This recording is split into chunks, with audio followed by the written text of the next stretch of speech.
À Bodilis, le ruisseau le Penguili vient de retrouver son lit d'origine. Dans les années 60, le cours d'eau avait été dévié pour rejoindre le canal d'alimentation d'un moulin situé juste à côté. Un étang avait également été creusé en amont. Lors de ces aménagements, le Penguili est comblé.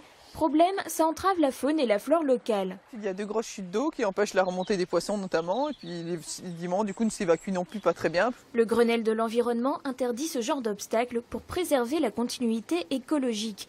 Et c'est le syndicat de bassin de l'Elorn qui s'est chargé des travaux pour un montant d'environ 150 000 €. Les travaux ont commencé en fin juillet 2014 donc par la vidange de l'étang, puisqu'il a fallu le vider pour pouvoir refaire le cours d'eau. Ensuite, nous avons fait une partie des travaux en septembre-octobre 2014, mais malheureusement, les boues de l'étang et la météo nous ont obligés à arrêter les travaux fin octobre 2014 et donc nous avons repris en mai 2015. Et ils ont été finis début juillet.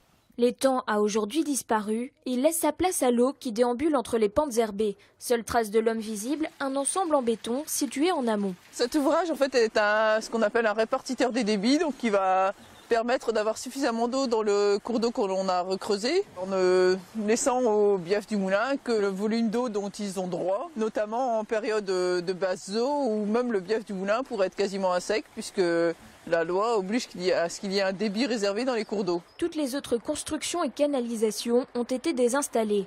Des tuyaux d'alimentation, une grosse conduite qui ressortait de l'ouvrage et qui rejoignait le cours d'eau en aval, et une petite conduite qui arrivait de l'étang sous un remblai. Ici, désormais, les promeneurs pourront observer les poissons et qui sait peut-être même des saumons.